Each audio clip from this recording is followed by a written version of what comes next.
Welcome to the African History Network show right here on 910 AM, the Superstation of Future Radio. Hey, I'm your host, Brother Michael Imhotep. It is Thursday, February 4th, 2021, and we are live. Hope everybody's doing well today.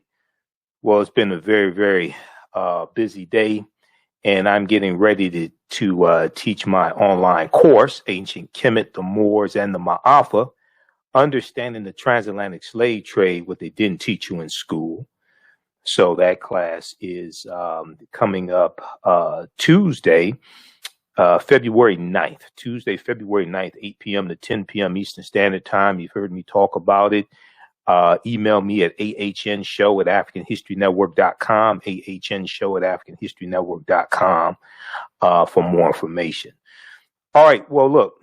On today's show, we saw that today in the House of Representatives, members of the House of Representatives led by Democrats voted to remove QAnon conspiracy theorists and all over crazy conspiracy theorists, Representative Marjorie Taylor Greene, Republican of Georgia.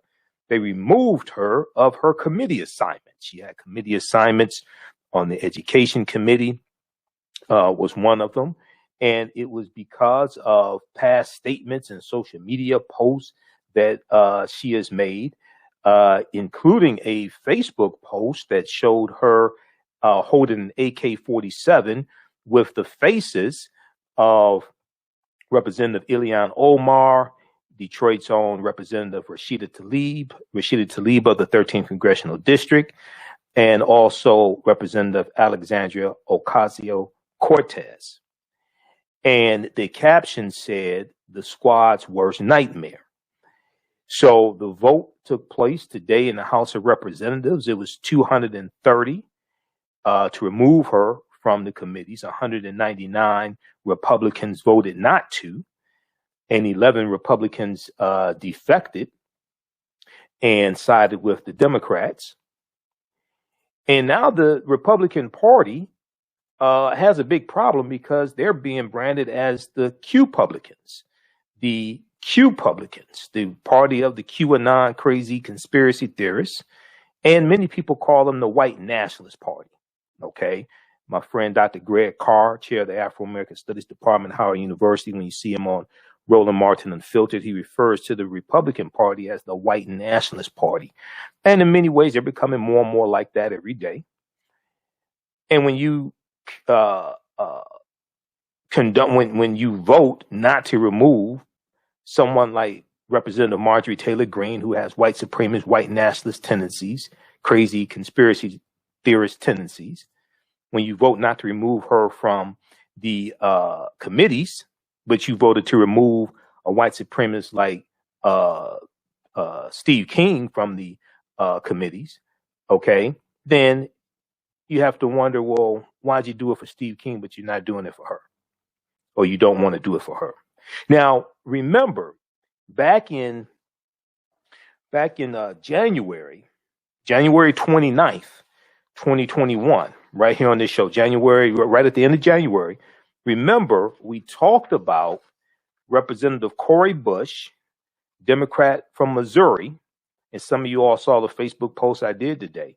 Remember, we talked about Representative Cori Bush, who said that she had an altercation with Marjorie Taylor Greene in the hall there at on Capitol Hill. And she said she was berated by Representative Marjorie Taylor Greene. Cori Bush is African-American, for those that don't know.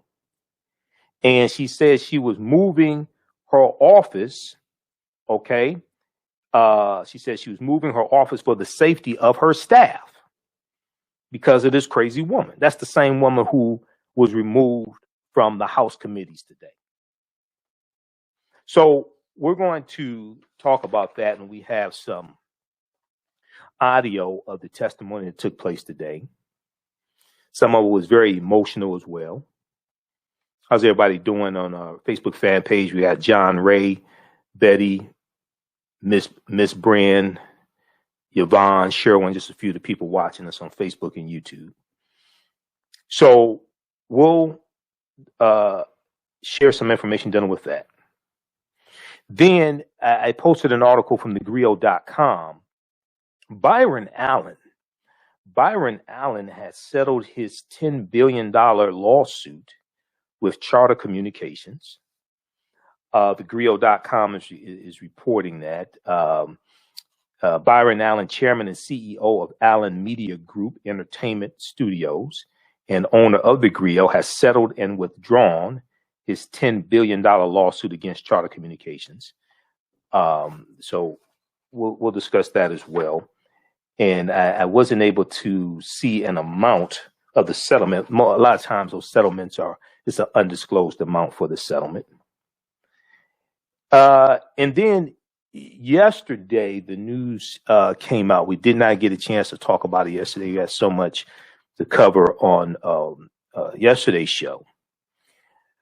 But the officer who allegedly shot and killed Andre Hill, Officer Adam Coy, 19-year veteran of the Columbus Police Department in Ohio, he's been indicted on murder charges.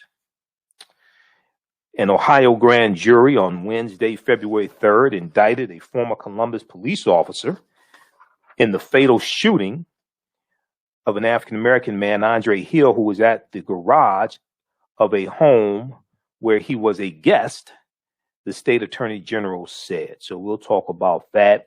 The family of Andre Hill says they're not satisfied. Their family attorney, Benjamin Crump, said, it's a start. The murder charges, the murder indictment, it's a start. It's not the end of it. That's not all they want. So we'll deal with that. Then also today, February 4th, is the birth date of one Rosa Parks. Rosa Parks, who December 1st, 1955, we know Rosa Parks refused to give up her seat on that Cleveland Avenue bus in Montgomery, Alabama. And this leads to the Montgomery bus boycott that started Monday morning, December 5th, 1955, that started as a one-day boycott, but ended up lasting 381 days. And many people marked the Montgomery bus boycott as the beginning of the modern-day civil rights movement. She would be 108 years old today if she was still alive. So we'll talk some about Rosa Parks. We have some good history dealing with Rosa Parks as well. Now, on the African History Network show, we focus on educating, empowering, and inspiring people of African descent throughout the diaspora and around the world, because right now it's corrects your own behavior. What you do for yourself, what you do to yourself, and what you allow other people to do to you and get away with is based upon what you think about yourself. What you think about yourself is based upon what you have been taught about yourself. What you've been taught about yourself is based upon everything you've read, heard, and seen about yourself. So when you control the radius of a man's thoughts, or a woman's thoughts, you can control the circumference of his or her actions, because the mind can't do or teach what it doesn't know. Now, we deal with a number of different topics here on the African History Network show. We deal with current events in history and politics, education, economic empowerment, entrepreneurship, love, sex, health issues, and much, much more. Sign up for our email newsletter. Text the word Kemet, K-E-M-E-T, to 22828. To sign up for our email newsletter, text the word Kemet, K-E-M-E-T, to 22828. To sign up for our email newsletter. Also visit our website, AfricanHistoryNetwork.com, AfricanHistoryNetwork.com. Sign up for the email newsletter there. And sign up for the email newsletter. Also, email us. Also, you can register for my online course at our website, AfricanHistoryNetwork.com as well. Right on the home page, you'll see the information for my online class, Ancient Kemet, the Moors, and the Ma'afa, Understanding the Transatlantic Slave Trade, what they didn't teach you in school. Now, this is a 8-week. It's going to be 8 consecutive Tuesdays. And I had to push it back a couple of times, but it's going to be Tuesday. We'll start up Tuesday, February 9th, because I'm getting everything ready and trying to do radio 6 days a week and everything. But we'll start up Tuesday, February 9th. It's going to be 8 p.m. to 10 p.m. Eastern Standard Time. And it will be 8 consecutive Tuesdays, okay?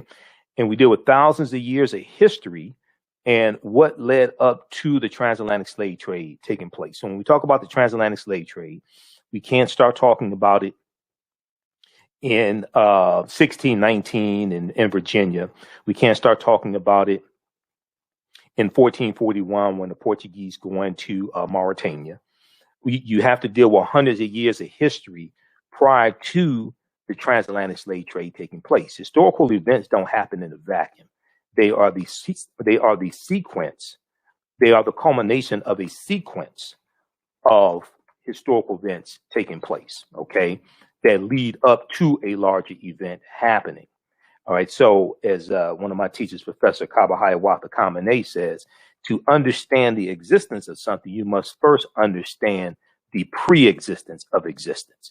So to understand the transatlantic slave trade, you have to deal with hundreds and thousands of years of history leading up to it happening. And you have to understand the 800-year occupation of Europe by the Africans known as the Moors, who go into the Iberian Peninsula today known as Spain and Portugal in 711 AD.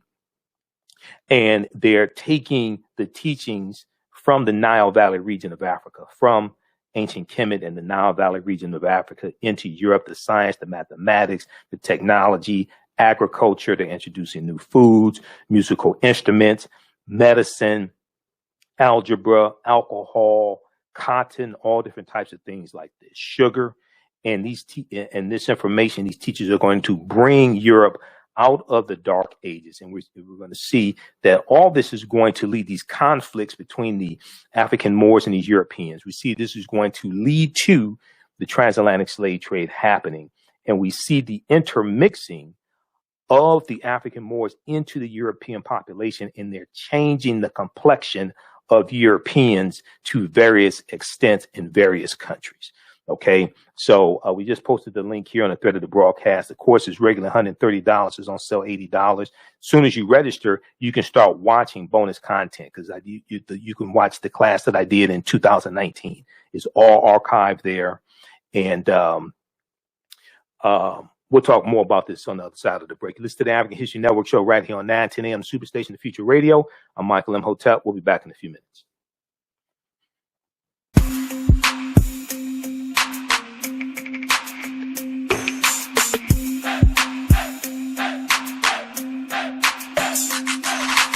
Are you getting ready for fall or winter? We have the solution for all seasonal clothing needs. Kemeticwear.com is the go-to online source for Kemetic African fashion and lifestyle products with a contemporary twist.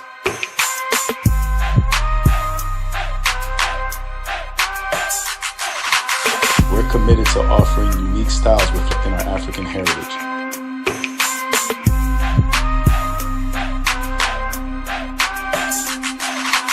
Kemeticwear.com is inspired by KemeticScribes.com to influence our people in learning and showing pride.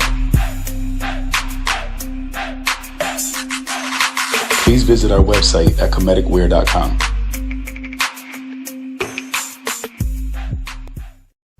For 25 years, the Black History 101 Mobile Museum has carried on the rich legacy of the Black Museum movement in America by showcasing original artifacts of the Black experience at colleges, universities, K-12 schools, corporations, libraries, conferences, and cultural events, making it the most traversed Black History mobile exhibit in American history. Dr. Khalid El Hakim is the founder of the Black History 101 Mobile Museum, and he is a highly sought-after public speaker on topics of Black history, social studies, education, museum studies, hip-hop, and race relations. Dr. Khalid was named among the change makers for NBC Universal's Erase the Hate campaign and listed as one of the 100 men of distinction for Black enterprise. He recently founded the Michigan Hip Hop Archive on the campus of Western Michigan University. The Black History 101 Mobile Museum is currently scheduling in-person and virtual exhibits nationwide. For more information, please contact Dr. Khalid Al-Hakim directly at 313-645-4197, 313-645-4197, or visit their website at blackhistorymobilemuseum.com. That's blackhistorymobilemuseum.com. You can also email him at bhistory101@yahoo.com, bhistory101@yahoo.com.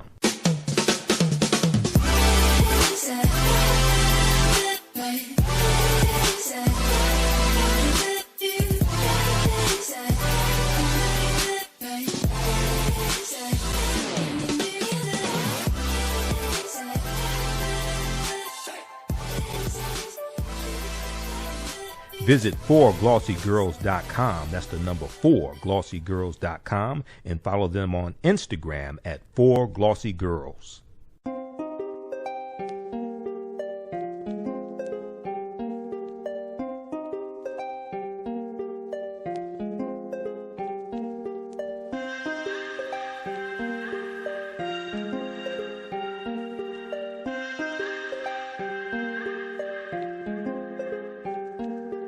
Black Bees products are a collection of natural, organic, personal care products with an appreciation of nature and bees. Our philosophy is without bees, we have nothing. We are honoring our Nile Valley ancestors who understood the importance of bees. Black Bees created a high-quality, natural, organic personal care line that would be affordable to everyone. We hope you try and enjoy our Black Bees products line and come back and visit us at blackbeesproducts.com. All right. Welcome back to the African History Network show right here on 9:10 a.m. the Superstation, the Future Radio. I'm your host, Brother Michael Imhotep. It is Thursday, February 4th, 2021, and we are live. We got Nikki Rich, the world famous Nikki Rich that used to work with Oprah, watching me right now. Nikki's doing interviews for the Super Bowl and everything. How you doing, Nikki? And Offset Isis, I think it was your grandmother that passed away. You posted about Offset. So sorry to hear about that as well. I posted on your Facebook page. All right. Right before the break, so we were talking, giving a rundown on the show and talking briefly about Representative Marjorie Taylor Greene. I was talking about my online course that starts up Tuesday, February 9th, 2021, 8 p.m. Eastern Standard Time. Ancient Kemet, the Moors, and the Ma'afa, Understanding the Transatlantic Slave Trade, what they didn't teach you in school. So we do the class live on Tuesday nights. It's all recorded. You can go back and watch it over and over again, and you can ask questions in class during the live chat. Okay. So we posted the link here, and also visit our website, AfricanHistoryNetwork.com, AfricanHistoryNetwork.com. I want to jump into this first story here. So I remember when Marjorie Taylor Greene was running for a congressional seat to represent a district in Georgia. All right. Now, I remember they were talking about she's a QAnon conspiracy theorist and all types of nonsense like this. OK, so and then she won the primary, and then they said, OK, she's probably going to get a seat. Well, the House of Representatives today approved a resolution that removes embattled GOP rep Marjorie Taylor Greene from her assigned committees. The final vote tally was 230 to 199, and 111 Republicans in support of the resolution. 11 Republicans supported the resolution. They crossed party lines and voted with the Democrats. Representative Adam Kinzinger of Illinois, Brian Fitzpatrick of Pennsylvania, John Katsko of New York, with just Fred Upton of Michigan, with just a few of the Republicans to vote along with the Democrats. Now, Representative Marjorie Taylor Greene, Republican of Georgia, is a vocal supporter of Donald Trump's unsubstantiated claims of election fraud. Unsubstantiated claims of election fraud, and has been condemned by Democrats and many Republicans for embracing numerous conspiracy theories in videos and social media activity before she took office this year, before she was sworn in. They were sworn in January 3rd, 2021 for the 117th Congress. Now, in posts and videos from 2018 to 2019, reviewed by CNN, Representative Marjorie Taylor Greene appeared to endorse violence against prominent Democrats, including House Speaker Nancy Pelosi, and suggested that the Sandy Hook and Parkland shootings were staged, quote unquote, false flag operations. Now those social media posts have since been taken down. Now the move to remove her from the House of Representatives Education Committee and the House of Representatives Labor Committee, as well as the House Budget Committee, came after Republican leaders refused to remove themselves following pressure from Democrats to do so. Okay, Republicans didn't have the spine to do it. Many of them are these conspiracy theorist nuts. They're afraid of some of their own constituents because they're getting death threats. They're still kissing Donald Trump's behind. Okay, so they didn't have the integrity and the spine to remove her from the committees. Okay, like they did Representative Steve King previously. All right, so Democrats had to do it. Now, the vote Thursday forced Republicans to go on the record over Representative Marjorie Taylor Greene's conduct. I want to go to this first clip. We're going to go to NBC Nightly News. Shakita, no, hold on, not that one. We'll go to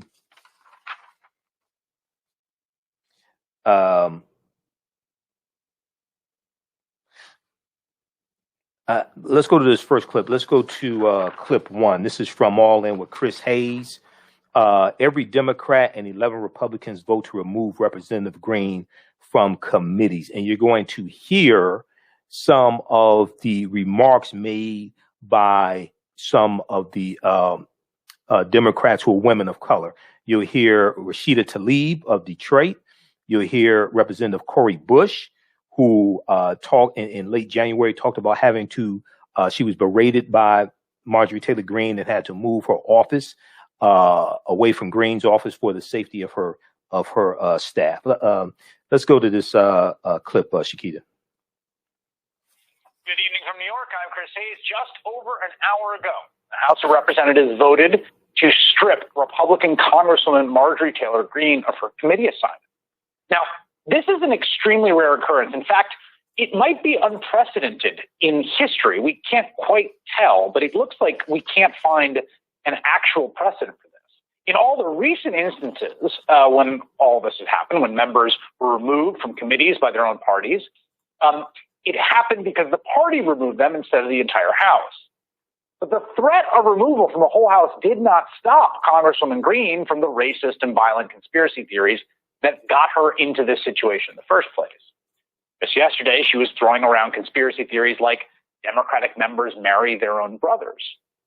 Today, Greene came forward to do what I would characterize as the minimal amount of performance necessary to give fellow Republicans the excuse to vote on her behalf. She put forth a rambling diatribe of lies and false equivalencies and half-truths that included the incredible bit of rhetoric from the well of the House, and I quote her here. I also want to tell you that 9/11 absolutely happened. Thank you for that, Congresswoman. So glad we could confirm that.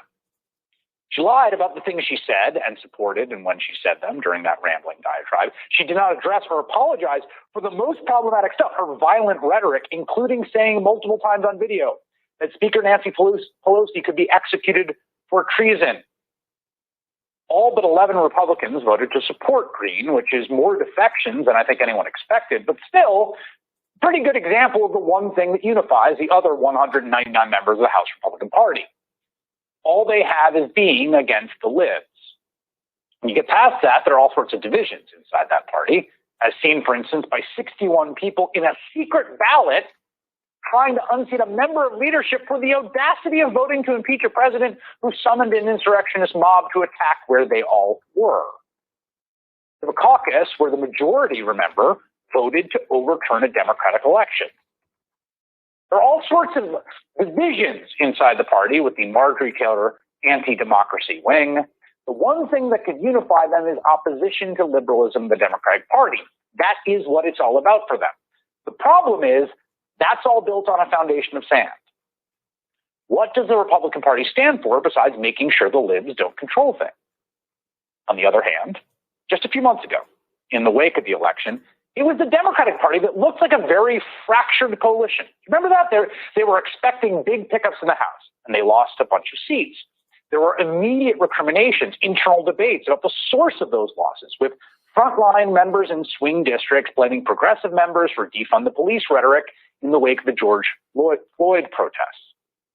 There was frustration that some Senate candidates who raised a ton of money did not perform better. 3 months later, Democrats have a House majority, actually managed to win the Senate with those improbable runoff wins in Georgia, and they have everyone from the most progressive member to the most conservative member united around an agenda, the big first item of the Biden presidency, a COVID relief package that is a price tag more than twice Obama's Recovery Act and has buy-in from everyone from Joe Manchin to Bernie Sanders. It is really quite a turnabout from where things looked like they were headed just a few months ago. And today, House Democrats spoke out in unity to condemn a woman whose past views are so delusional and so dangerous. I did not hear an apology or denouncement for the claim, the insinuation that political opponents should be violently dealt with. I didn't hear anybody apologize or retract the anti-Semitic and Islamophobic remarks that have been made, that have been posted over and over and over again. In today's Republican Party, Marjorie Taylor Greene's worldviews are violent, anti-Black, racist, Islamophobic, anti-Semitic, and they're condoned. Every single day that goes by without outright condemnation from every single one of her Republican colleagues, without consequences for her extremist views, is an outright endorsement of white supremacy. This is not about one member. This is about who we are as a body and what we are as a democracy. This is about whether it is acceptable to cheer on and encourage. Hey, pause it right there, an Shakita. insurrection against our. Give me a fair, pause right there. Just back it up about 10 or 20 seconds.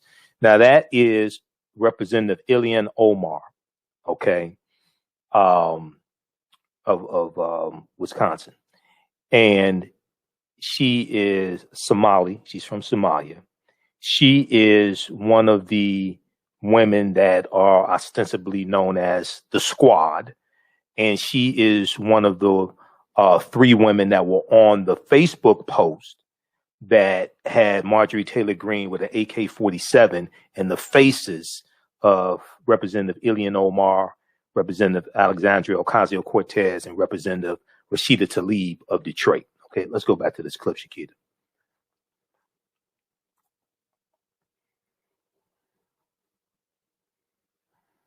Take it off mute. Extremist views. Minnesota. An outright endorsement of white supremacy. This is not about one member. This is about who we are as a body and what we are as a democracy. This is about whether it is acceptable to cheer on and encourage an insurrection against our basic democratic process. This is about whether it is okay to demand members swear in on a Bible of a religion they do not practice. This is about whether it is okay to hold an assault rifle next to members' heads in a campaign ad and incite death threats against them. I cannot sit idly by and allow white supremacy and hatred to have decision-making power over our students' futures. To my Republican colleagues, let history remember what you did in this moment.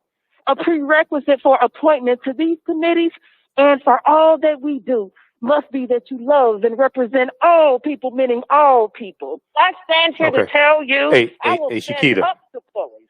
Shakita, do me a favor. Pause it right there, Shakita. And threaten and celebrate. And back it up about 20 seconds. So that was Representative Cori Bush. Okay. Now, Ilhan Omar is of Minnesota. Okay. I was thinking I was thinking Milwaukee and then Wisconsin, but no, it's Minnesota. Sorry about that. Minnesota, Representative Ilhan Omar, Minnesota. This was Representative Cori Bush that you just heard, representative from Missouri. And this is the African-American woman. She's a freshman in the House of Representatives, Black Lives Matter activist.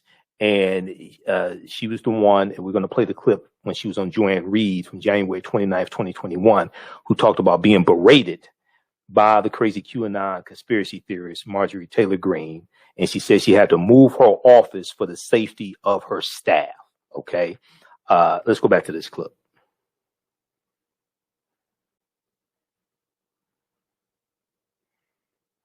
Take it off mute. Students' futures. To my Republican colleagues, let history remember what you did in this moment.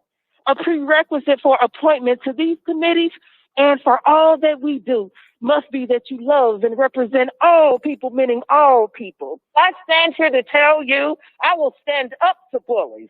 Bullies who threaten students and threaten and celebrate the violence towards our speaker and our colleagues.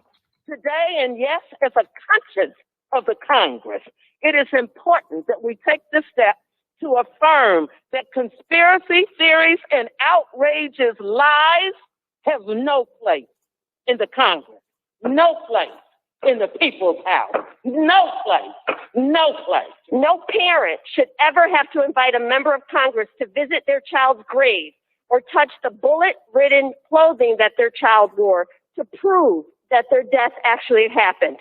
Mr. Speaker, the Speaker of this House always tells members to vote our district. Today, I vote as an act of conscience in defense of my district. I vote for the babies who left for school 8 years ago and never returned home, and the teachers who died trying to protect them. House Majority Leader Steny Hoyer closed the Democrats' remarks with an impassioned speech appealing to the decency of his Republican colleagues. The conduct we are judging today continued to occur even after Representative Greene became a candidate and even after she was elected. Okay. Pause it right there. I urge my colleagues. Pause it right there, Shakita. Looking Okay. at this image. Pause it right there. Okay. I want to go now. Representative Steny Hoyer is the House Majority Leader. He's a representative of Maryland. We're going to go to the clip from ABC News. Shakita, started up at 48 seconds. Representative Steny Hoyer had a big display. He had a big blow up of the Facebook post. It was on a big placard, right, of the Facebook post showing Representative Marjorie Taylor Greene with the AK-47 and the faces of Representative Ilhan Omar, Alexandria Ocasio-Cortez, and Representative Rashida Tlaib. He had a big blow up of the Facebook post in color. He takes it around and walks around and shows it to the members of the Republican Party and forces them to look at it. All right. Here is what he said. Let's go to this clip.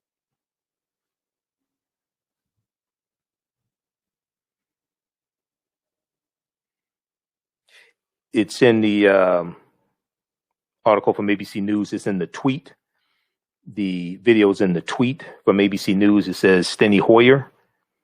Congresswoman Greene advocated for the execution of a leader of this House. She advocated for the execution of former President Obama. She encouraged violence against law enforcement and has a long record of racist, anti-Semitic, and Islamophobic comments. She spread cool conspiracy theories, even claiming the horrific mass school shootings in Sandy Hook and Parkland were staged, and even stalked a young survivor of one of those tragedies, calling him a coward. Never before in the history of this House has the majority abused its power in this way. Never. In the entire history of this House, have you ever abused the power in this way? House Resolution 72 is nothing more Hey, Shakita, than do me a favor. Pause it right there, okay? Power grab. Pause that clip right there. Scroll down that article, and when you see the tweet, and it says Steny Hoyer, House Majority Leader, play that clip. It's a video and a tweet in that same article. You have to scroll down and cue it up at 48 seconds. So what he does is he then goes through and talks about her social media posts. He talks about statements that Marjorie Taylor Greene has made recently. And it's also important to note that she has been fundraising off of what she calls attacks from Democrats. In the past 2 weeks, she's been fundraising off of this as well. Okay. Now, when she spoke today, she said, quote, "I am beyond grateful for this opportunity, and I'll tell you why. I believe in God with all my heart, and I'm so grateful to be humbled, to be reminded that I am a sinner and that Jesus died on the cross to forgive me for my sins." This is what she said. Quote, "This is something I absolutely rejoice in today to tell you. I think it's important for all of us to remember. None of us are perfect. None of us are." Okay. But she wasn't talking about Jesus when she's there with an AK-47 and the faces of the squad. She wasn't talking. Now, this is one of the same idiots who claims that Donald Trump won the election and it was widespread massive fraud and the election was stolen from Trump. This one of the same idiots who voted, is about 146 members of the House of Representatives who voted not to certify the election results that were certified by the Electoral College on December 14th. Okay, about 146 Republicans in the House on January 6th that voted not to certify them. All right, we had a clip queued up.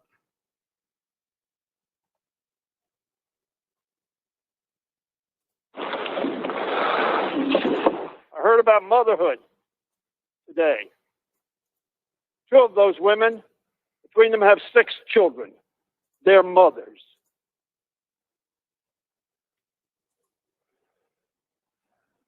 One of them does not have children. And she's come to this body asking for more housing for people, for more health care for people, for more income for people. How awful. And they're not the squad. They're Elon. They're Alexandria. And they're Rashida. They are people. They are our colleagues. And yes, you may have disagreements.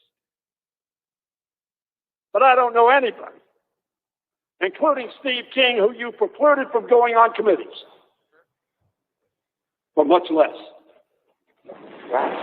And this is an AR-15 in the hands of this Green. This was on Facebook just a few months ago. That is a message of peace and reconciliation and peaceful democratic dialogue. The squad's worst enemy, AR-15, in hand. Sounds like the guns Iceland. I have never, ever seen that before. Is this a precedent-setting event? It is. Because the conduct, the tweeting, the QAnon Association, I heard just about QAnon, I learned more. AR-15, squad's worst nightmare. Is that what was intended to do? That each one of these ladies would have a nightmare about somebody with a gun, an AR-15, can carry up to a clip of 60 bullets.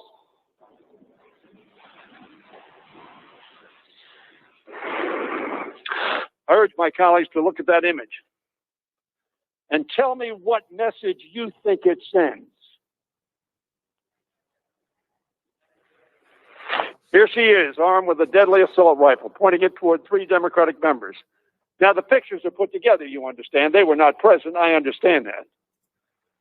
And she captioned it, the squad's worst nightmare. Yes, some people are having nightmares and fear. And some people who wanted to give other people nightmares committed sedition and broke into the House of Representatives and tried to stop us electing a president of the United States. Mm-hmm. These 3 faces are real people. There's 3 reasons we're here. Okay. All right, thanks. All right, now that's from ABC News. Check out the article. We posted it on our Facebook fan page, the African History Network. It got over 3,000 likes. House votes to remove Representative Marjorie Taylor Greene from committee. That's from abcnews.go.com, which is their official website. Now, Marjorie Taylor Greene went on to attempt to blame, quote unquote, cancel culture. That's this catchword that Republicans have adopted, right? And then so anytime you try to hold them accountable, then they want to start talking about cancel culture. She blamed cancel culture for her troubles in the media for how she has come across, saying, quote, big media companies can take teeny tiny pieces of words that I said, that you have said, any of us, and can portray us into someone that we are not. No, but you campaign, you are raising money on this. This is not taking teeny tiny words. This is stuff that you said. This is videos that you put out. This is social media posts that you've done. Now, Republican minority leader, spineless Kevin McCarthy, Republican from California, or as Nancy Pelosi called him, a I think what she called him, a Q-publican or something like that. I call them Q-publicans now, the white nationalist party. I call them Q-publicans. He has previously condemned Greene's past remarks, but stopped short of taking disciplinary action. Nancy Pelosi, House Majority Leader, told reporters, Speaker of the House of Representatives, House Majority Leader Steny Hoyer, who you just heard from. Nancy Pelosi, Speaker of the House of Representatives, told reporters on Thursday she is profoundly disturbed that Republican leaders decided against removing Representative Marjorie Taylor Greene from her committees. She said, quote, that's just so unfortunate. You would think the Republican leadership in the Congress would have some sense of responsibility to this institution. Well, they don't have any responsibility. That's part of the problem. This is why elections have consequences. Okay. And on MSNBC, they went to Greene's district and they spoke to some of the people there. You got some of the people, you listen to them till they're dumb as hell. You listen to them. I mean, how should I put this? Well, they may have a GED, but probably just barely. If they have a GED, you listen to them till they're dumb, because you know they voted for her and knew she supported all these idiotic conspiracy theories. And then you had some other ones who were embarrassed by her and said they don't support her, didn't vote for her, etc. Right? I want to go to this clip here. We're going to go to the readout with Joanne Reed. I'm here to do a job. Cori Bush recounts how Marjorie Taylor Greene berated her. Now, this is from January 29th, 2021. We talked about this on this show when this happened. This is Representative Cori Bush, Democrat from Missouri, talking about her encounter with the crazy QAnon lady. Let's go to this clip.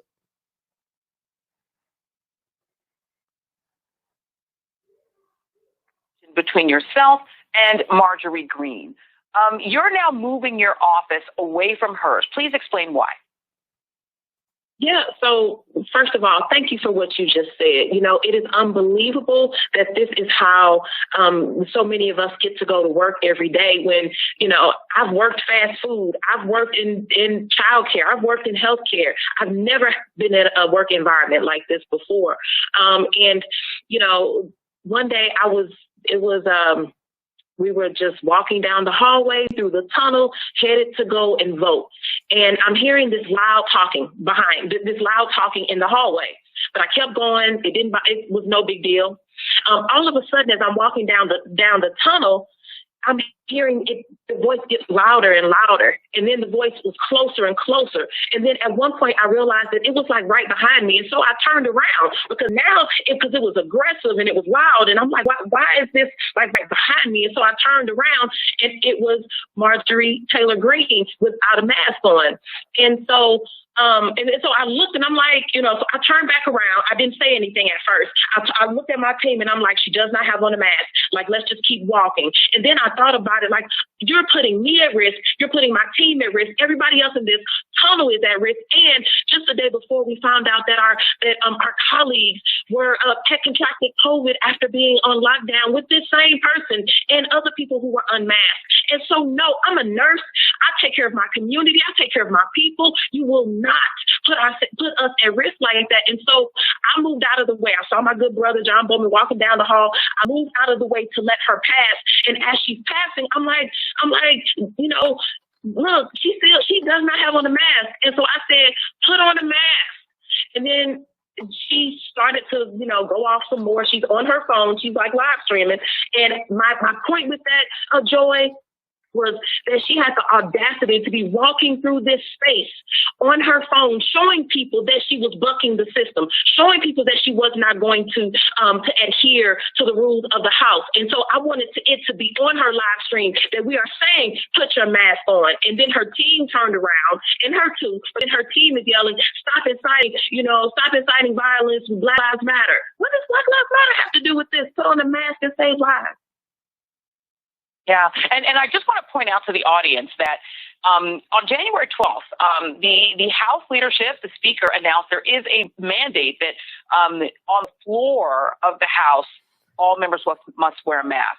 What was the policy as you were walking through? Was it?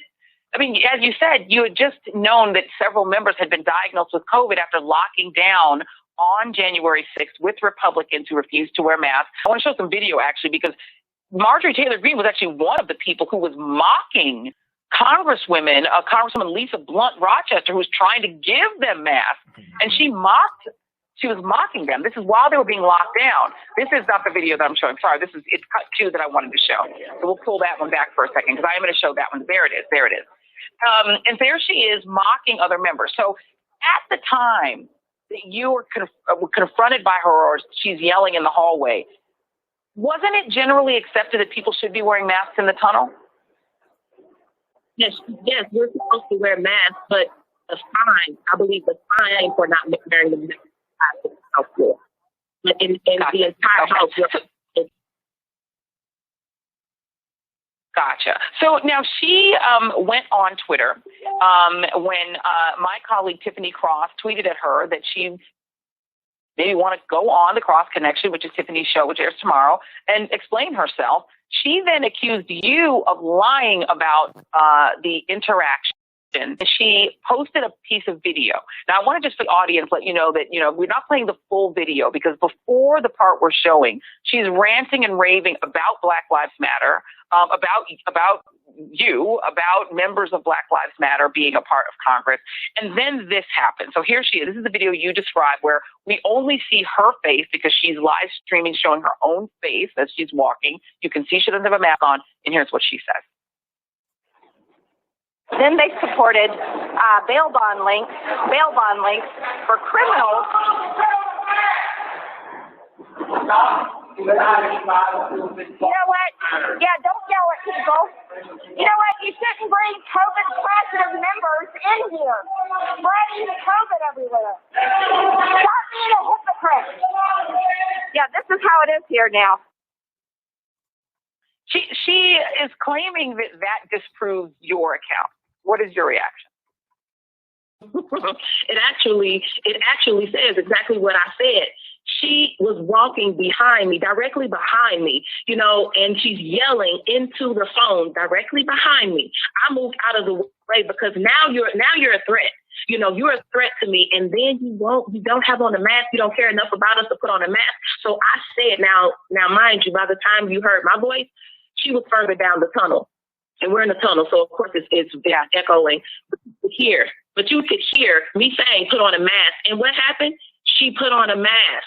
But I was not, and let me say this too, we're here of staff, team members of Congress members yelling at other Congress members. Where did you hear that happen at? That doesn't happen. And for her to turn this around to be a Black Lives Matter issue, that's not what it was.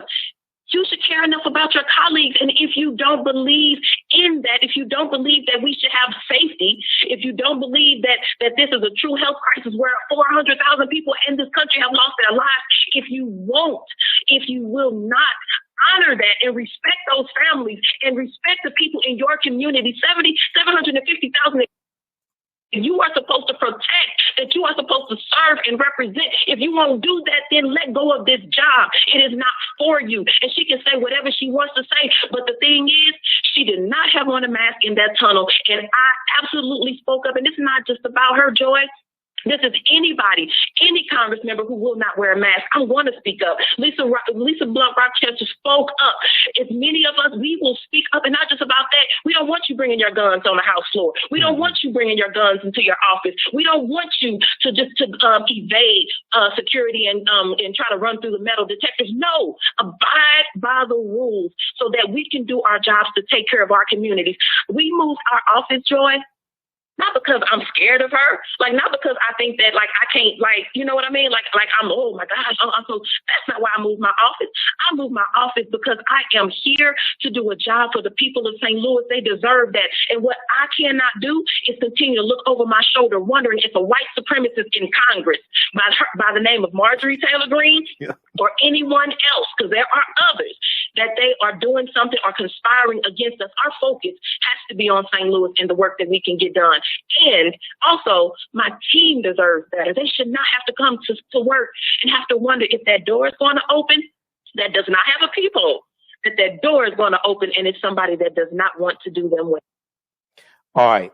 So that was from the readout, Joanne Reed, MSNBC, January 29th, 2021. That's Representative Cori Bush talking about the crazy QAnon lady, Marjorie Taylor Greene, who was removed from the committee she serves on today in the House of Representatives. We're out of time here on 910 AM Superstation WFDF. Those watching on our Facebook fan page, The African History Network, The African History Network, and our YouTube channel, Michael Imhotep. Keep watching. We're going to keep broadcasting. We'll get to these other stories. We'll tell you more about our online class starting up Tuesday, February 9th as well. Remember, right now, let's correct wrong behavior. It's not over till we win. Wakanda forever. Stay tuned for Pastor Greg Davis. We'll talk to you tomorrow night. Peace. All right, stand by, everybody.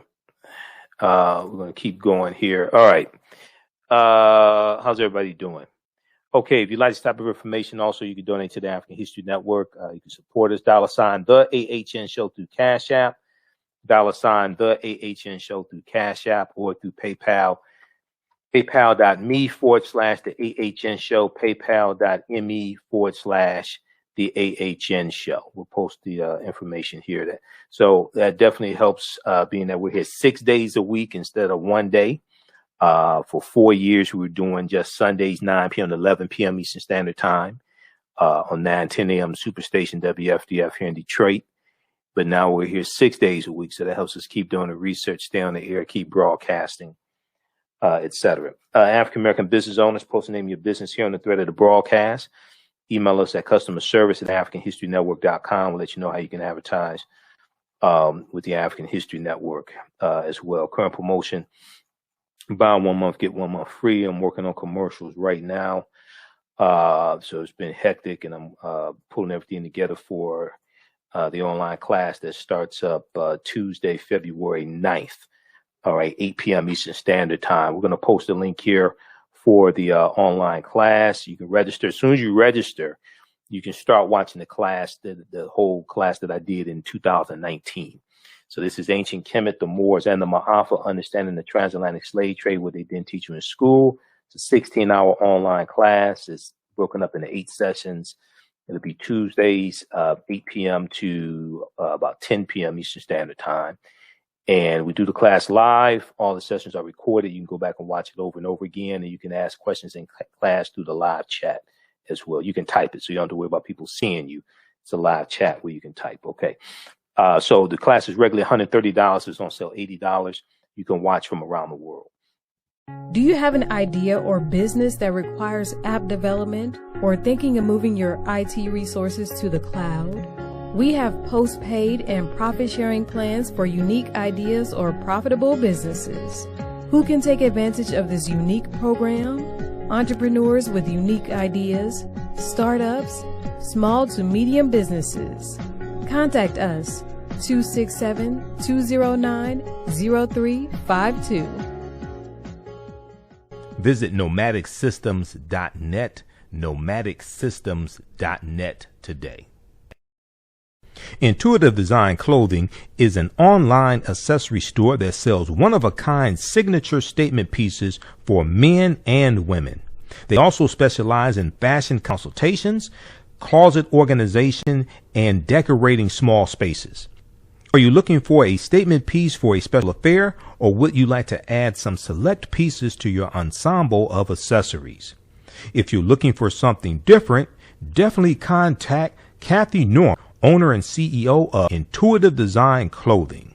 Visit their website, intuitivedesignClothing.com. That's intuitivedesignClothing.com, and you can email her at info@intuitivedesignClothing.com. Intuitive Design Clothing is where every entrance is a grand entrance.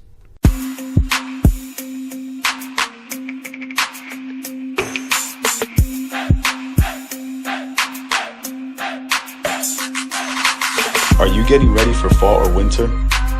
We have the solution for all seasonal clothing needs. Comedicwear.com is the go-to online source for comedic African fashion and lifestyle products with a contemporary twist.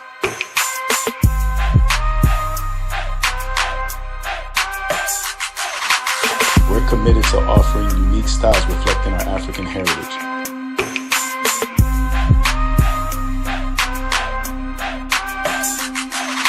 Comedicwear.com is inspired by ComedicScribes.com to influence our people in learning and showing pride. Please visit our website at comedicwear.com. I want to go to this next story here. Let's see, Byron Allen.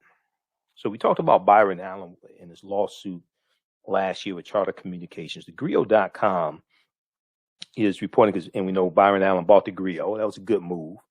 I remember Byron Allen on Real People back in the 1980s. I think like late 70s, early 80s.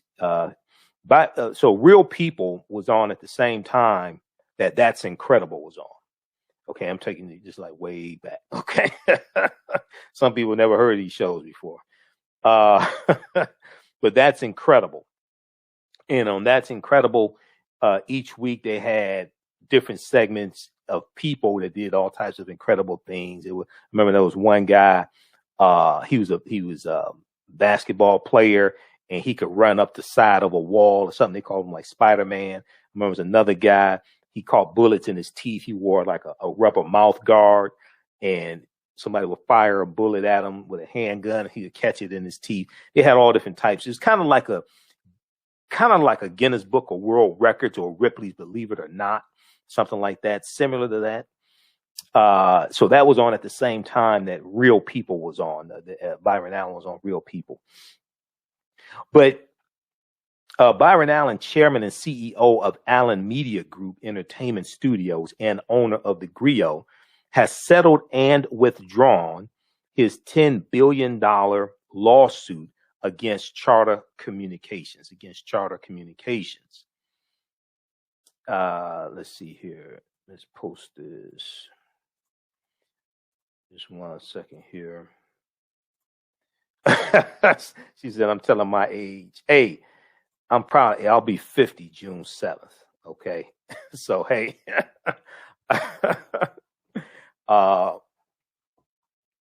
So people tell me I look good for my age. So yeah, but no, I remember all that stuff. So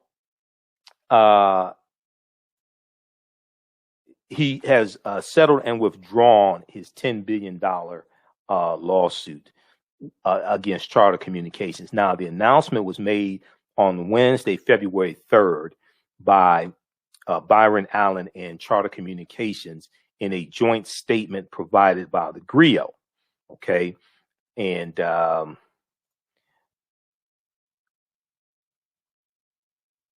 we'll pull up a picture of Byron Allen as well.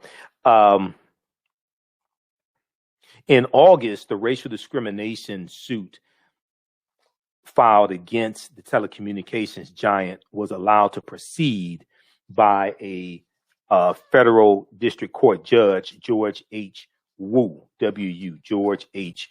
Wu. Now, Charter Communications is a leading broadband connectivity company and cable operator, leading broadband connectivity company and cable operator. And let me try to pull this up here. Just a second. All right, everybody share this broadcast on your social media platforms. And follow us on our Facebook fan page, The African History Network, The African History Network. And our YouTube channel, Michael Imhotep, IMHOTEP. Turn on notifications so you know when we go live also. All right. Will that open up? Okay. Let's see here. And let's turn on the screen share.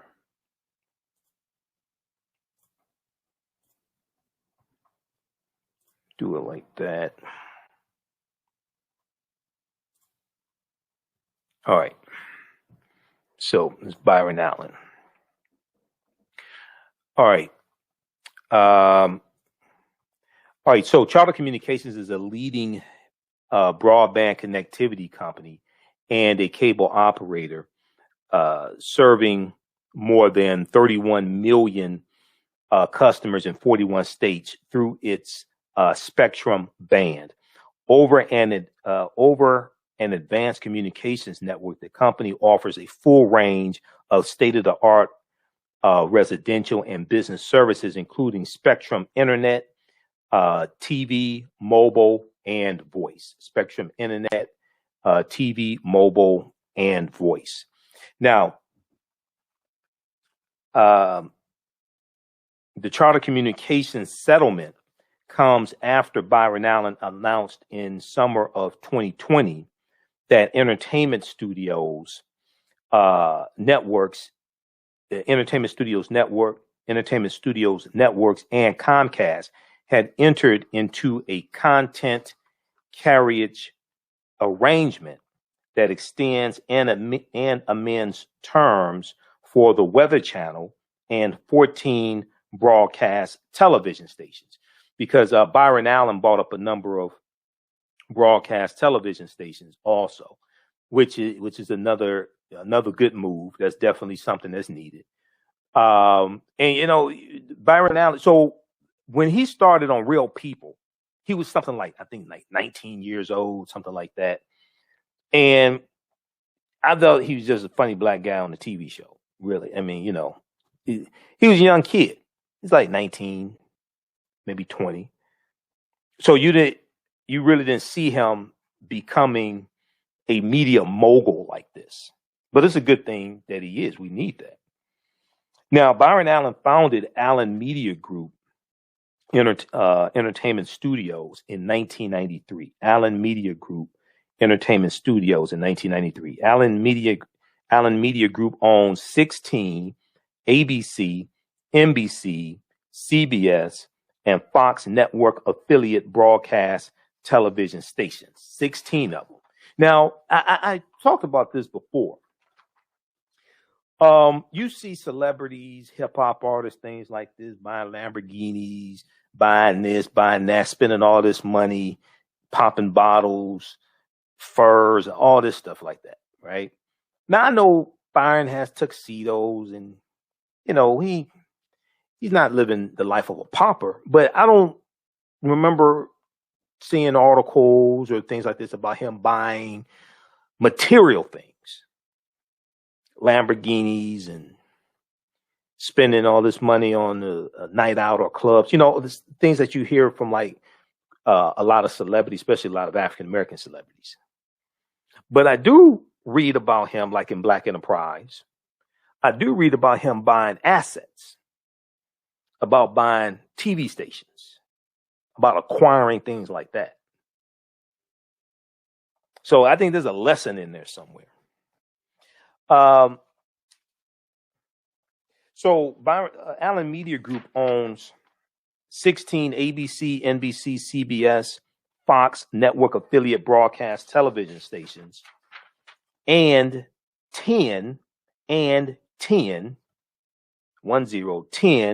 24-hour high definition television networks serving nearly 180 million subscribers. He owns 16 NBC, ABC, CBS, Fox network affiliate broadcast television stations, and 10 24-hour high-definition television networks serving nearly 180 million subscribers. Allen Media Group also owns the Weather Channel, Comedy TV, Recipe TV, Cars TV, a whole bunch of stuff. The Griot TV, whole bunch of stuff. Justice Central.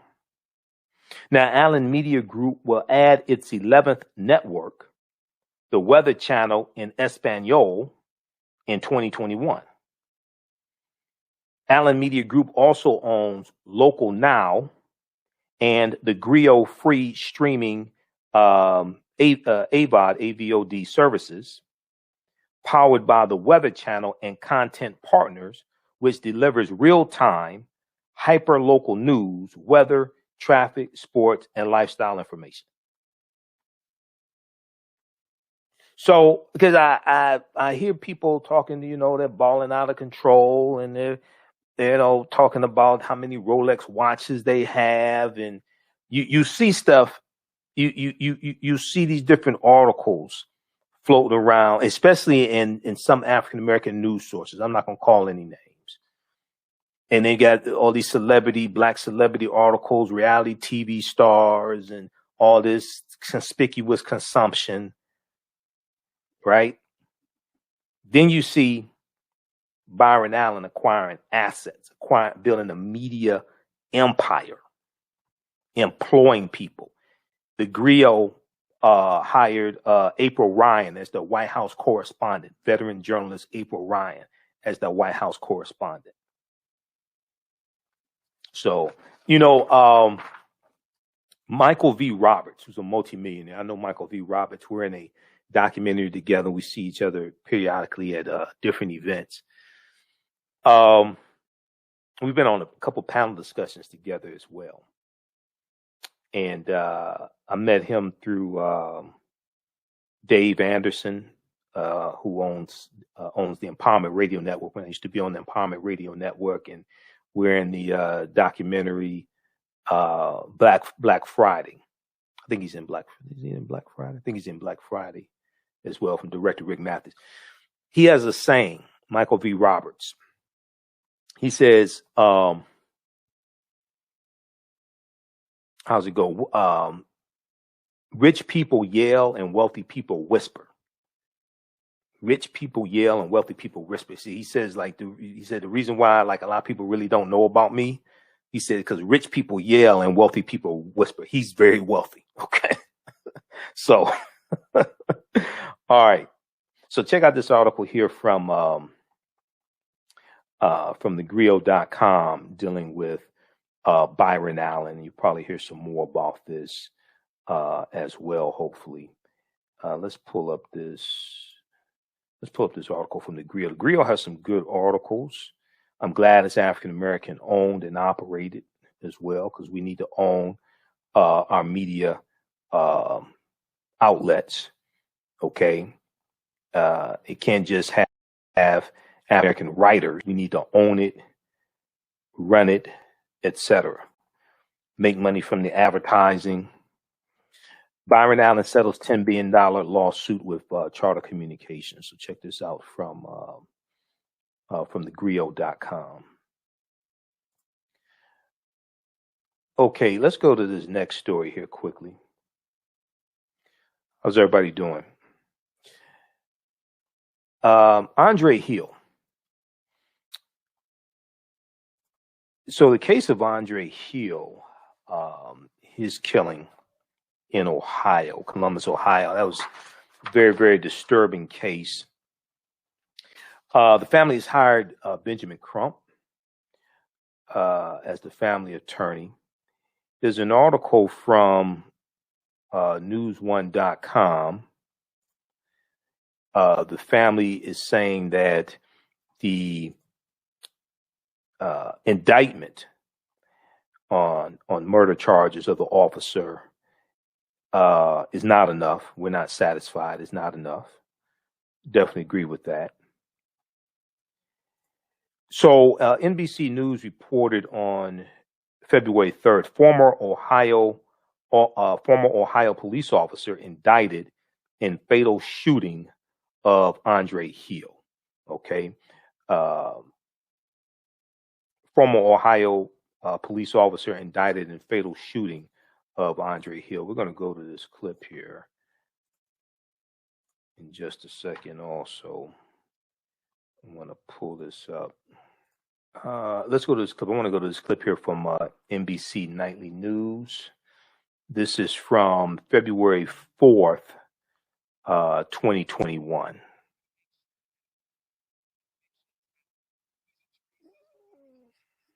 Just a second here. Video shows the moment former Columbus officer Adam Coy. Police body cam video shows the moment former Columbus officer Adam Coy allegedly shot and killed Andre Hill in a friend's garage. A grand jury charging the 19-year police veteran with murder, assault, and dereliction of duty for not turning on his body camera until after opening fire. Hands out to the side now! Once fully activated, the 60 seconds of video showing the shooting are recovered without audio. Today, Hill's family relieved but not fully satisfied. Adam Coy messed with the wrong family, and this family is not backing down. And we are going to make sure that all 4 convictions happen.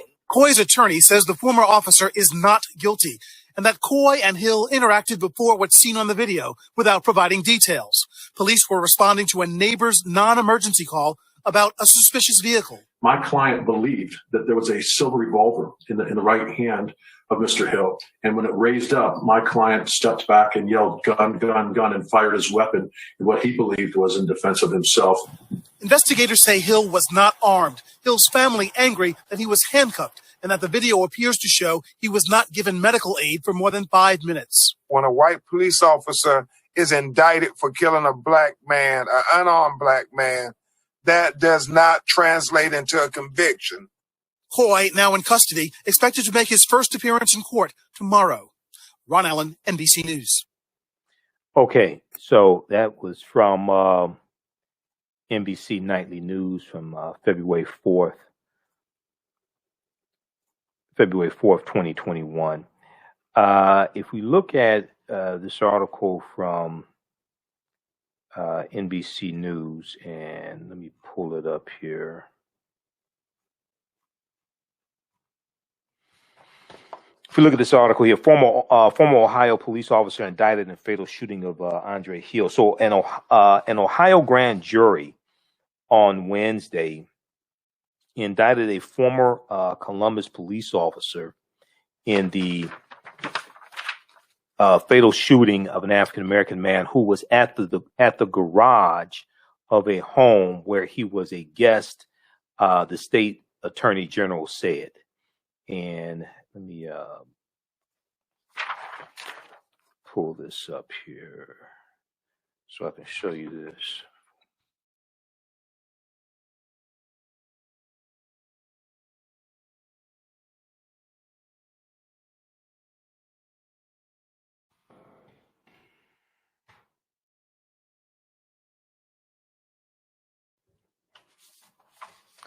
Okay, Adam Coy, 19-year-old veteran, had been fired from the Columbus Police Department.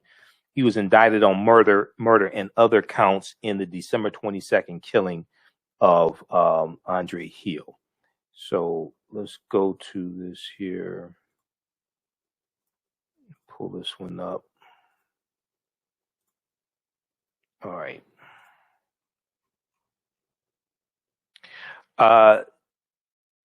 So Adam Coy fatally shot Andre Maurice Hill, 47, on December 22nd after responding to a call that a person in a vehicle had been turning the engine on and off.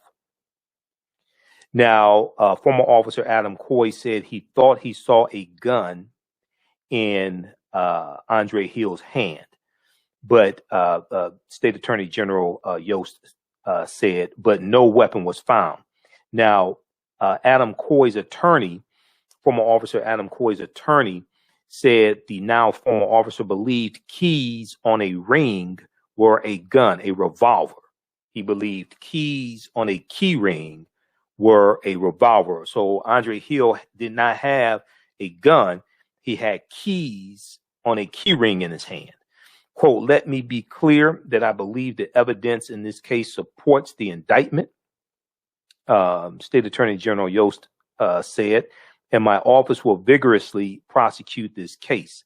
Now, the fatal shooting sparked outrage, and former Officer Adam Coy was fired from the Columbus Police Force. Now, Coy's attorney, Mark Collins, said that the indictment was expected. Collins said that Coy saw keys in Andre Hall's, it should be Andre Hill, that was typo here, Andre Hill's hand, and believed them to be a weapon. When he saw the right hand come toward him, he thought there was a silver revolver. Okay, Coy's attorney Mark Collins said. Now, he said Supreme Court rulings provide for defenses for officers in shootings. Quote, an officer can be mistaken about the threat, and that's justified if that mistake was an honest belief and was reasonable. Now, Collins said that former officer Coy will plead not guilty. The officer failed to turn on his body camera prior to shooting Andre Hill and failed to provide medical assistance. The officer failed to turn on his body camera prior to shooting Andre Hill and failed to provide medical assistance, the police chief said, and recommending that Officer Adam Coy be fired.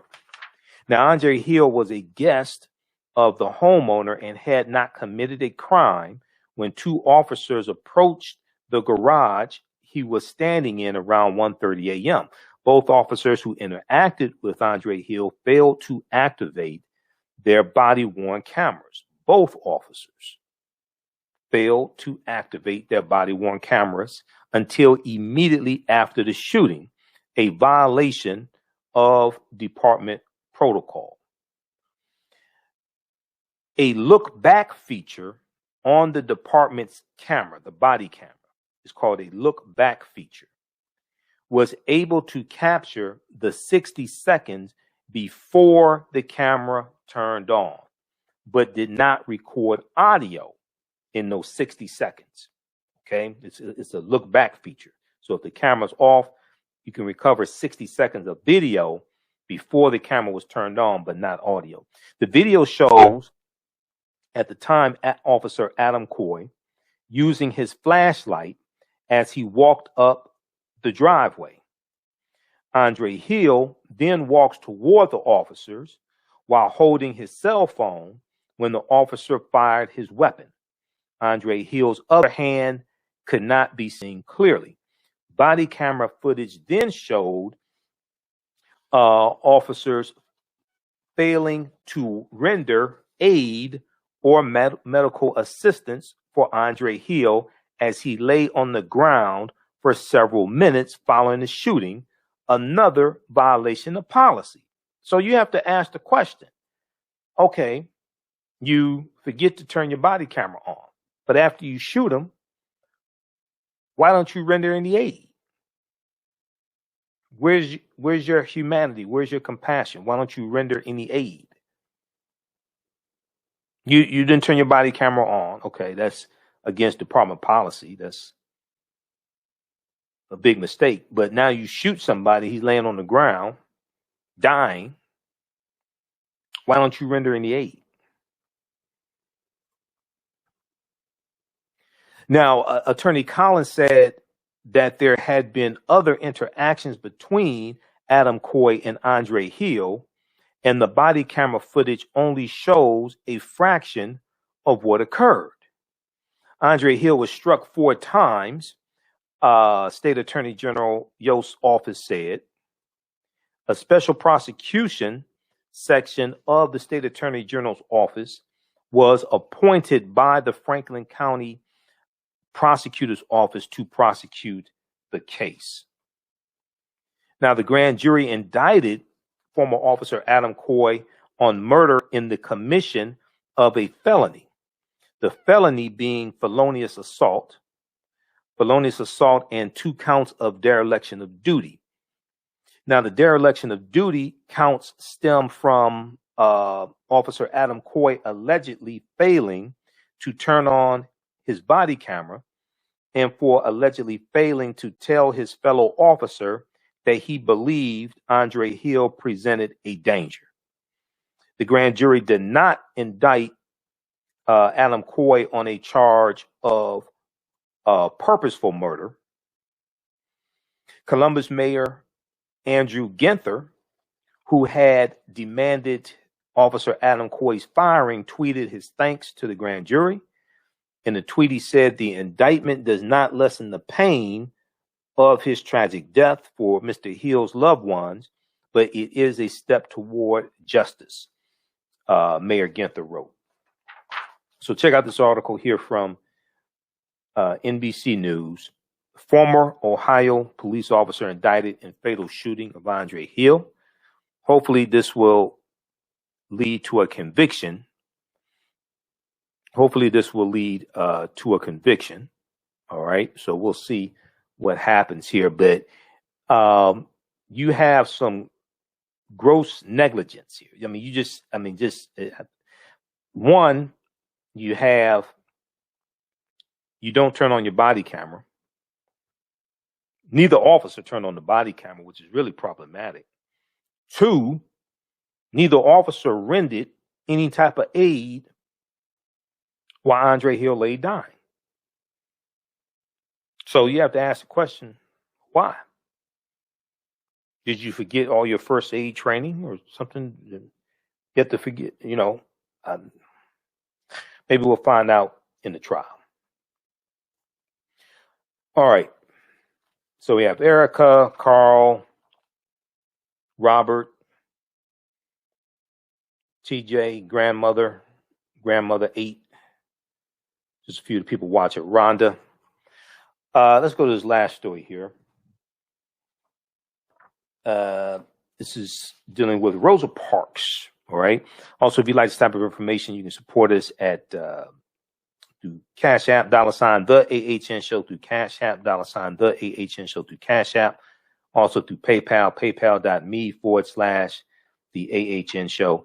The 15 DVD bundle pack, the Black History Month bundle pack, the Michael Imhotep Black History Month bundle pack that is on sale right now. Also includes 15 of my DVD lectures, and just in time for Black History Month.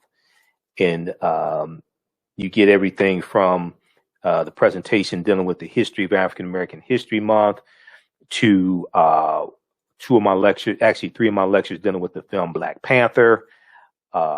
This is so much in this one here. It's on sale right now. It's at our website, AfricanHistoryNetwork.com. AfricanHistoryNetwork.com is right on the home page. The Michael Imhotep Black History Month DVD bundle pack. Your Black History Month will never be the same. You watch these, and these are lectures I've done. I'm doing a PowerPoint presentation, provide you with all types of documentation, sources, book sources, video clips, articles, everything. You get my lecture dealing with the film Black Panther analysis, African culture, history, and Afrofuturism. That's almost 3-hour presentation. You get Breaking the Chains, Why We Celebrate Black History Month, deals with the whole history of Black History Month, and Dr. Carter G. Woodson. I have one dealing with Malcolm X, 50 years later, why is he still relevant?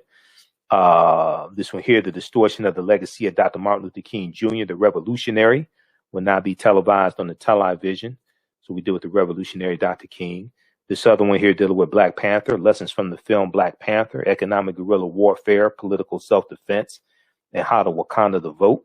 So I deal with how do we take the enthusiasm from the film Black Panther and actually use it for economic empowerment, political empowerment.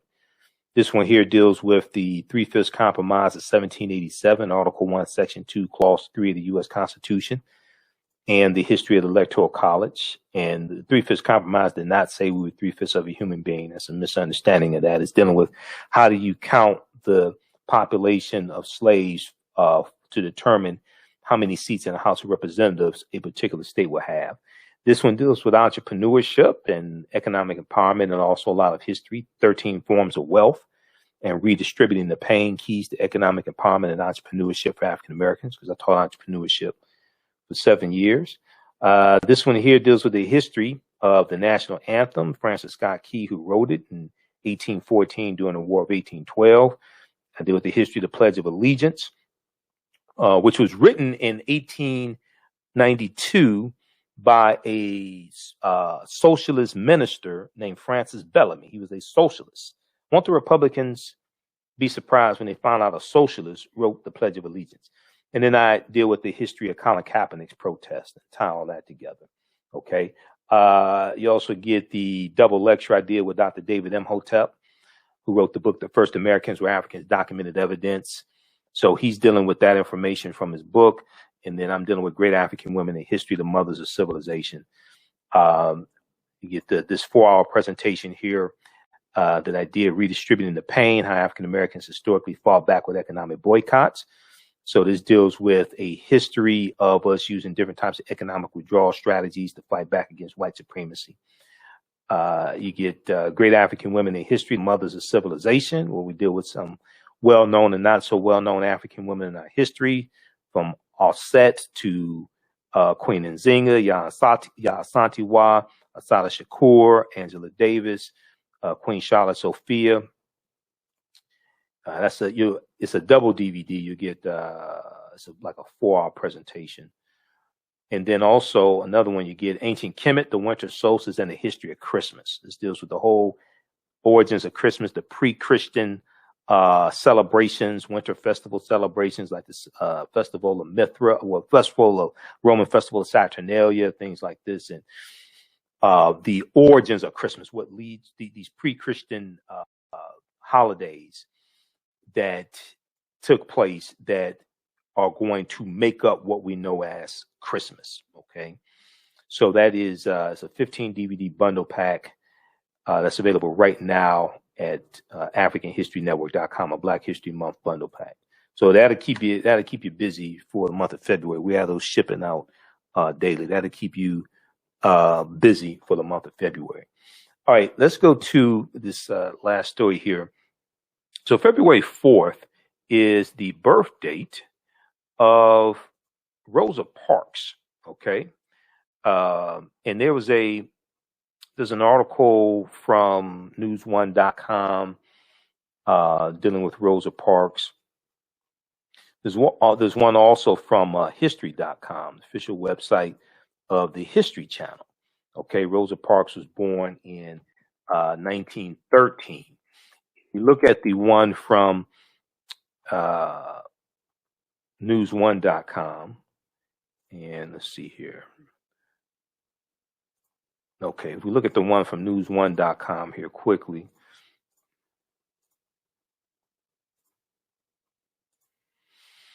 Remembering Rosa Parks' resilience and resistance in the face of racism. Remembering Rosa Parks' resilience and resistance in the face of racism.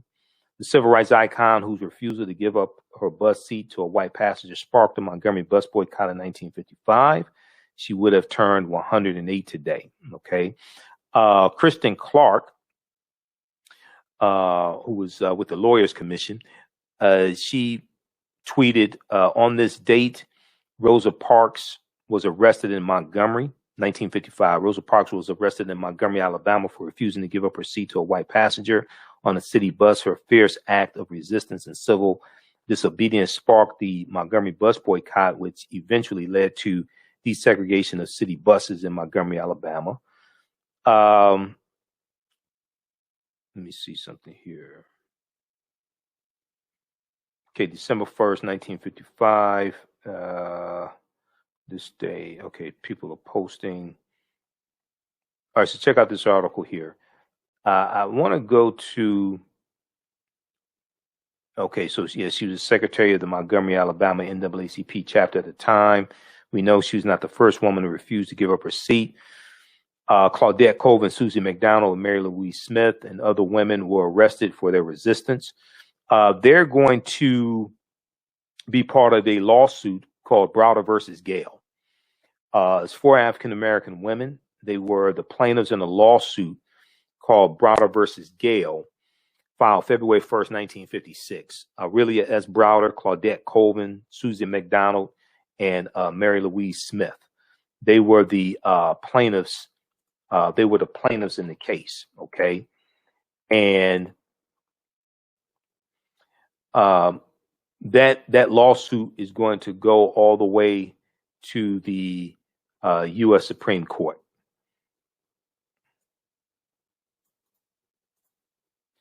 That lawsuit goes all the way to the U.S. Supreme Court, and that is what's going to end segregation on the buses in Montgomery, Alabama.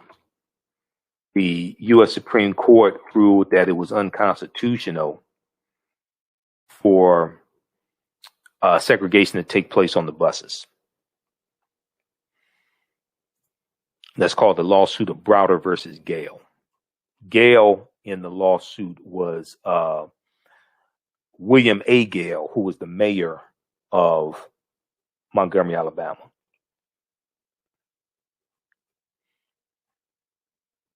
All right, I want to go to this article here from history.com. This day in history. Civil rights icon Rosa Parks is born. Now, she was born Rosa Louise McCauley. That's her maiden name, McCauley. Usually you don't hear her referred to by her maiden name, okay? Rosa Louise McCauley, also known as Rosa Parks. She was born in Tuskegee, Alabama on February 4th, 1913. A lifelong civil rights activist, Rosa Parks' name has become synonymous with her refusal to give up her seat to a white man on a segregated bus, a defining moment of the civil rights movement. But she was an activist long before that, okay? One of the things she was doing for the NAACP was investigating sexual assaults on African-American women, okay? And she was also investigating claims that, you know, black men raped white women, things like that. There's another article from history.com dealing with Rosa Parks because she investigated. Let me see here. Let me pull this other one up here.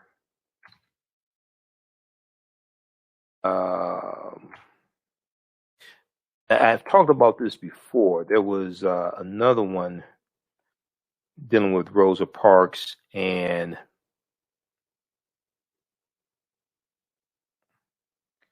investigating sexual assaults.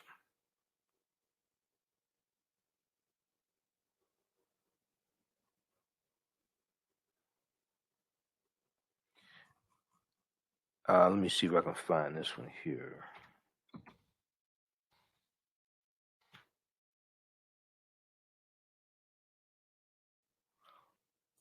Yeah.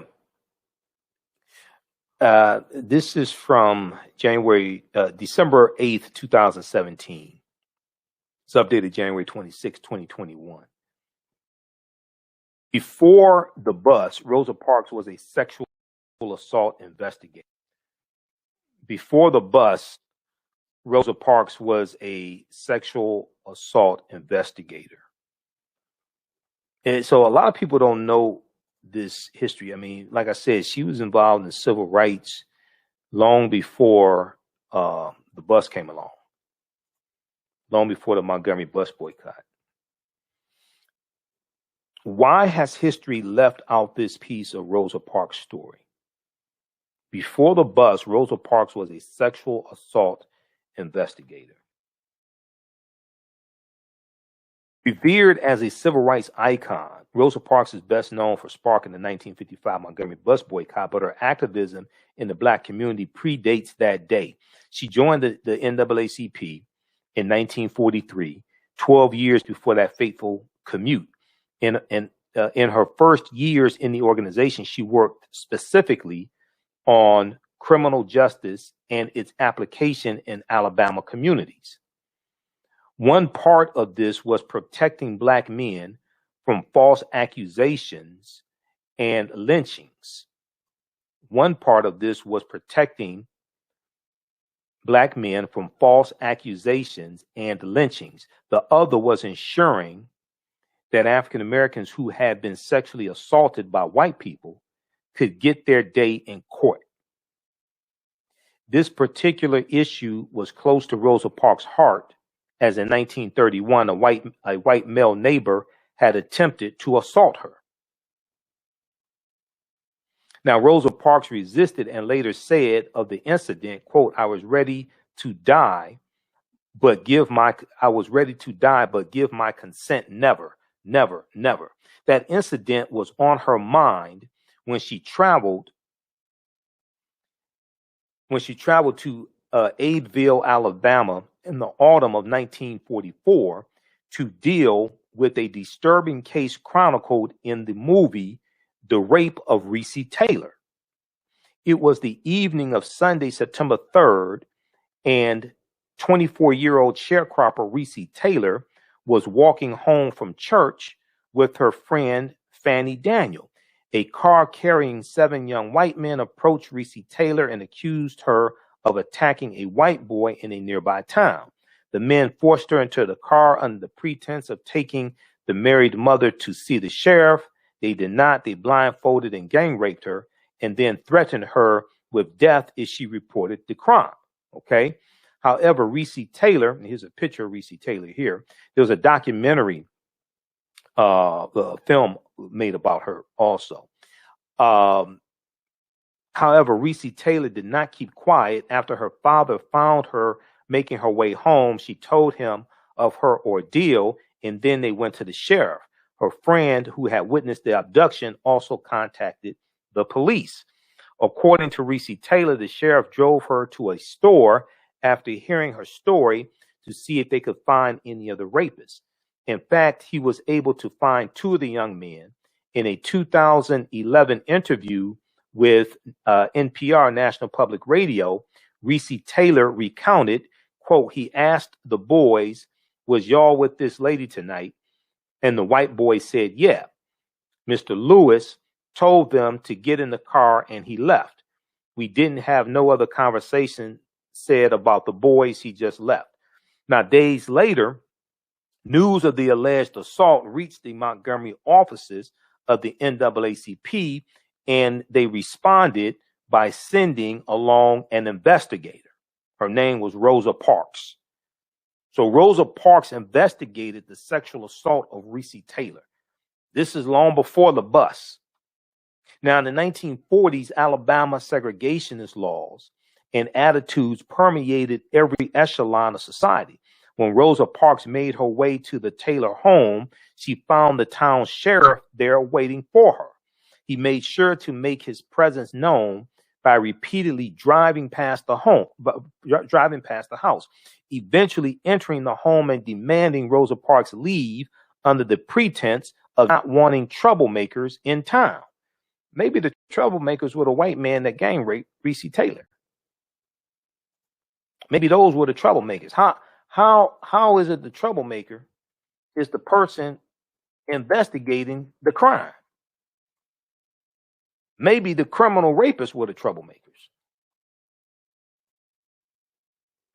Now, Rosa Parks was undeterred and returned to Montgomery, Alabama, where she promptly launched the Committee for Equal Justice for the Rights of Miss Reese Taylor.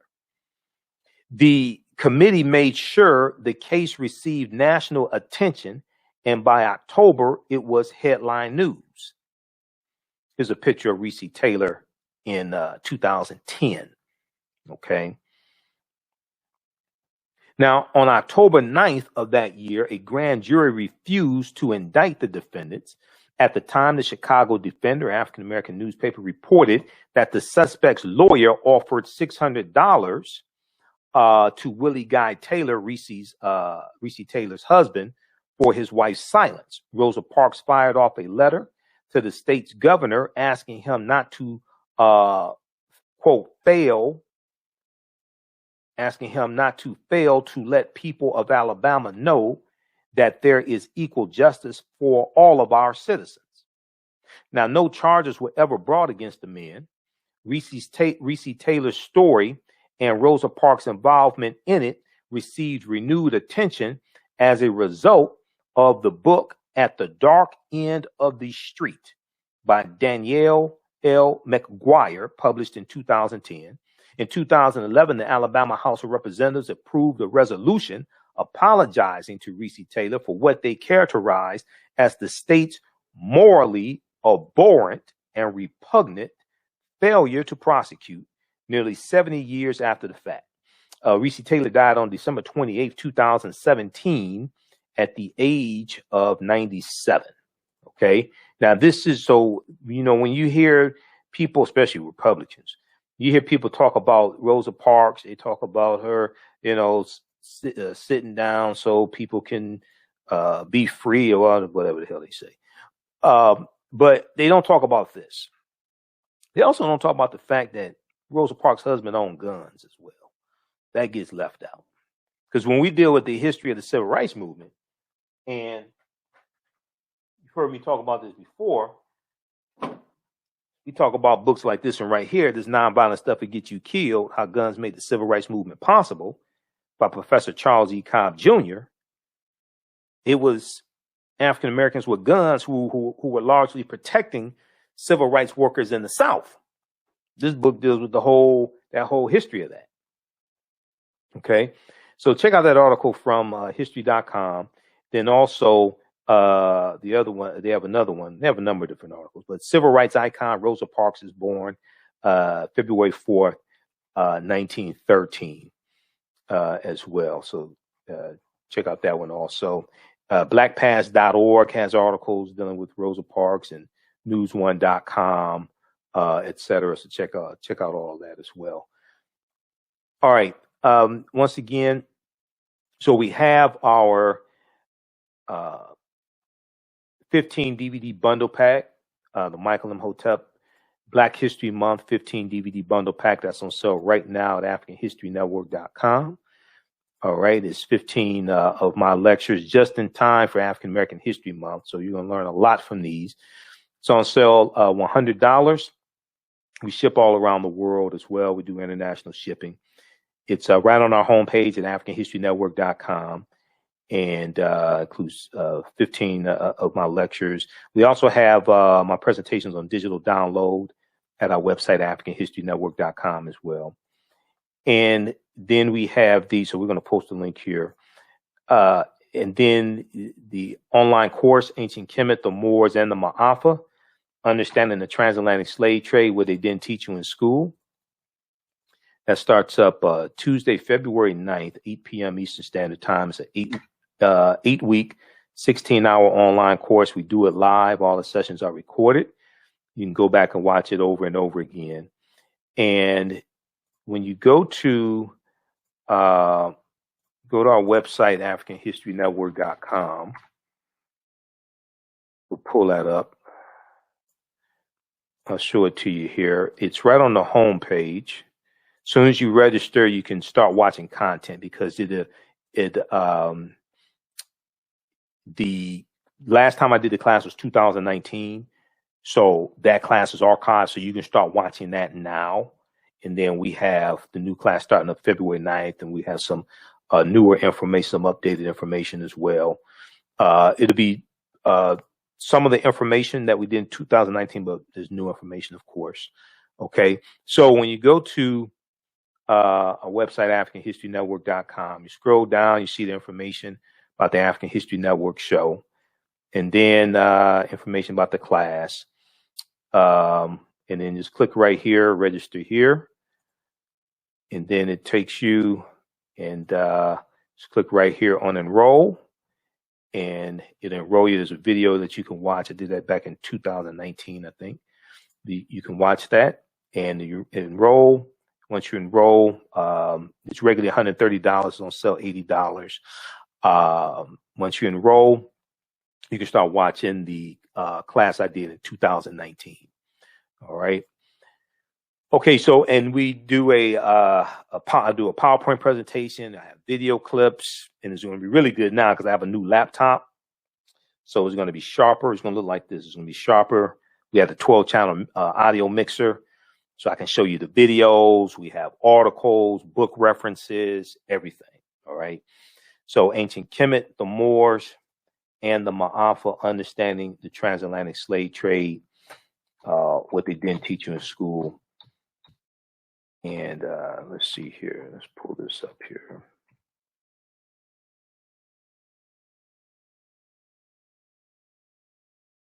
Okay, so that's going to start up Tuesday, February 9th, 8 p.m. to 10 p.m. Eastern Standard Time. And there'll be 8 consecutive Tuesdays. Once in a while, we have to throw in an extra class because I just have so much information. So if we have to do an extra class, so be it. But if you miss any of the classes, they're all recorded. You can go back and watch it at your leisure. That's fine. And there's a live chat in the class, so you can ask questions in the class live, and I'll answer your questions. If you have questions afterwards, you can email me. Okay, you can email us at AHNshow@AfricanHistoryNetwork.com, AHNshow@AfricanHistoryNetwork.com for any questions you have about the class. Also. All right, look, hey, we have to get out of here. Remember, at the African History Network, we focus on educating, empowering, and inspiring people of African descent throughout the diaspora and around the world. Because right now it's correct your own behavior, what you do for yourself, what you do to yourself, and what you allow other people to do to you and get away with is based upon what you think about yourself. What you think about yourself is based upon what you have been taught about yourself. What you've been taught about yourself is based upon everything you've read, heard, and seen about yourself. Remember, right now it's correct your own behavior. It's not over till we win. Wakanda forever. We'll talk to you tomorrow night. Peace. With blackbusinesstea.com, the messages are clear and meaningful. Keep your business in the black and out of the red. Mind your black business. Know your numbers and plan strategically. Black Business Boss, lead your industry. Support black business. Encourage, patronize, and uplift one another.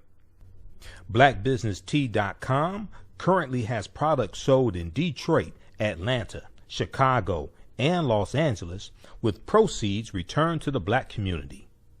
They have a wide selection of hoodies, t-shirts, mugs, hats, sweatshirts that support black-owned businesses. Visit the website blackbusinesstee.com. That's blackbusinesstee.com.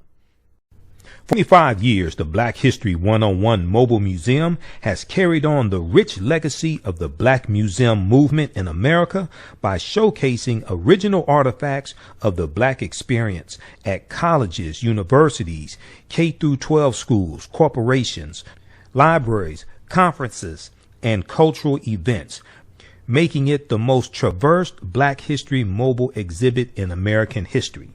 Dr. Khalid El Hakim is the founder of the Black History 101 Mobile Museum, and he is a highly sought-after public speaker on topics of Black history, social studies, education, museum studies, hip-hop, and race relations. Dr. Khalid was named among the change makers for NBC Universal's Erase the Hate campaign and listed as one of the 100 men of distinction for Black enterprise. He recently founded the Michigan Hip Hop Archive on the campus of Western Michigan University. The Black History 101 Mobile Museum is currently scheduling in-person and virtual exhibits nationwide.